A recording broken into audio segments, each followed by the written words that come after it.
ബീഹാർ നിയമസഭാ തെരഞ്ഞെടുപ്പ് ഒരുക്കങ്ങൾ ആരംഭിച്ചിരിക്കുകയാണ് കോൺഗ്രസ്. ഇതുമായി ബന്ധപ്പെട്ട് സംസ്ഥാനത്ത് നിന്നുള്ള പാർട്ടി നേതാക്കളുമായി ഡൽഹിയിൽ ഒരു യോഗം അടുത്തു തന്നെ വിളിക്കും. ഈ യോഗത്തിന് ശേഷം RJDയുമായി ഔപചാരിക സീറ്റ് വിഭജന ചർച്ച ആരംഭിക്കാനാണ് ഹൈക്കമാൻഡിന്റെ തീരുമാനം.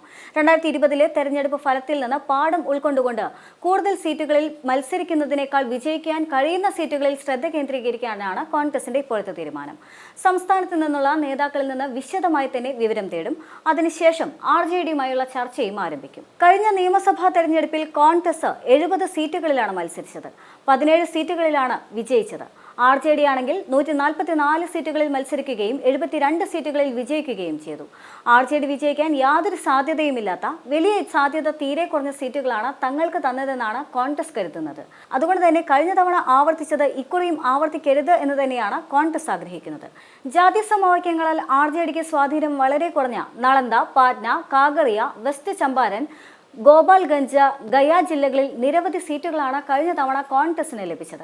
എന്നാൽ ലോക്സഭാ തെരഞ്ഞെടുപ്പിൽ നളന്ദ, ഗോപാൽഗഞ്ച് ജില്ലകളിലെ 9 സീറ്റുകളിൽ 3 സീറ്റുകളിൽ കോൺഗ്രസിന് വിജയിക്കാൻ കഴിഞ്ഞിരുന്നു. എന്നാൽ അതേസമയം തന്നെ ബീഹാറിനെ സംബന്ധിച്ച് ബീഹാറിന്റെ മുഖ്യമന്ത്രിയായ നിതീഷ് കുമാറിന്റെ ജനപ്രീതിയിൽ വമ്പൻ ഇടിവ് സംഭവിക്കുന്നു എന്നതായിരുന്നു India Today C Voter survey പ്രവചിച്ചിരുന്നത്. ഇപ്പോൾ ബീഹാർ നിയമസഭാ തെരഞ്ഞെടുപ്പ് നടക്കുകയാണ് എങ്കിൽ നിതീഷിന് വലിയ പിന്തുണ ഉണ്ടാകില്ല എന്നതായിരുന്നു റിപ്പോർട്ട്. മുഖ്യമന്ത്രി സ്ഥാനത്തേക്ക് RJD യുവ നേതാവായ തേജസ്വി യാദവ് ാണ് സർവേയിൽ കൂടുതൽ പിന്തുണയെന്നും 41% പേർ തേജസ്വിയെ പിന്തുണച്ചപ്പോൾ 18% പേരുടെ പിന്തുണ മാത്രമാണ് നിതീഷ് കുമാറിന് ലഭിച്ചതെന്നും 15% പേർ ജൻസൂരജ് സ്ഥാപകനും തെരഞ്ഞെടുപ്പ് തന്ത്രജ്ഞനുമായ പ്രശാന്ത് കിഷോറിനെ അനുകൂലിച്ചു എന്നും വാർത്തകൾ വന്നിരുന്നു.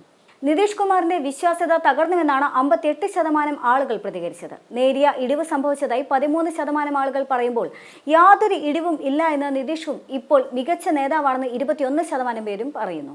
തൊഴിലില്ലായ്മയാണ് തെരഞ്ഞെടുപ്പിലെ പ്രധാന ചർച്ചാ വിഷയമെന്നാണ് 45% ആളുകളും അഭിപ്രായപ്പെട്ടിരുന്നത്. പണപ്പെരുപ്പമാണ് പ്രധാന കാരണമെന്ന് 11% പേർ പറഞ്ഞപ്പോൾ വൈദ്യുതി, വെള്ളം, റോഡ് എന്നിവയാണെന്ന് 10% പേരും പറഞ്ഞു. കർഷകരുടെ പ്രശ്നങ്ങളും അഴിമതിയുമാണെന്നായിരുന്നു 4% പേരുടെ അഭിപ്രായം. സർവേയിൽ പങ്കെടുത്ത 50% പേർ നിലവിലെ സർക്കാരിൽ കടുത്ത അതൃപ്തി രേഖപ്പെടുത്തി. സർക്കാർ മാറണമെന്ന അഭിപ്രായമാണ് ഇവർ പങ്കിടുന്നത്.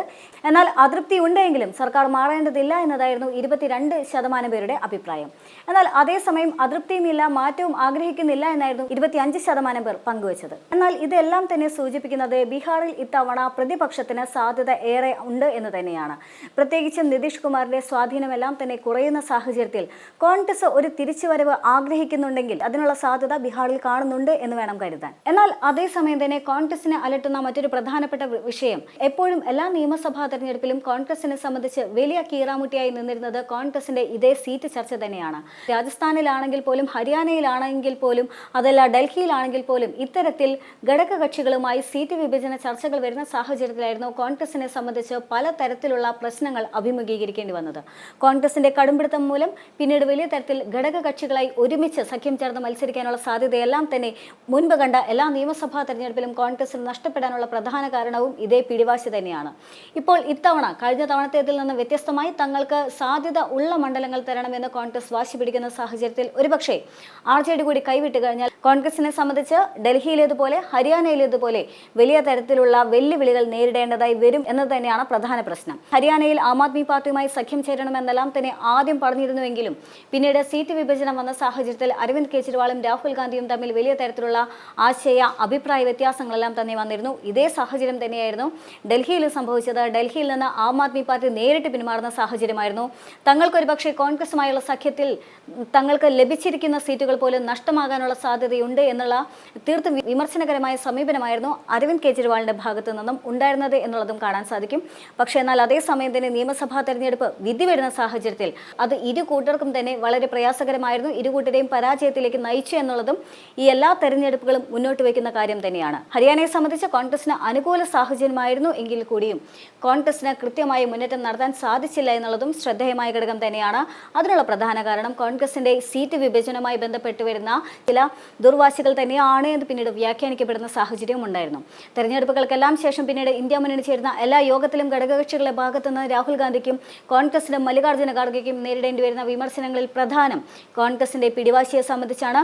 അല്പമെങ്കിലും വിട്ടുവീഴ്ചയ്ക്ക് തയ്യാറാവുകയാണ് എങ്കിൽ ഒരുപക്ഷെ വിജയിക്കാൻ സാധിക്കുമായിരുന്നു എന്നുള്ള തരത്തിൽ വിമർശനങ്ങളെല്ലാം തന്നെ വന്നു നിൽക്കുന്ന സാഹചര്യമാണ്.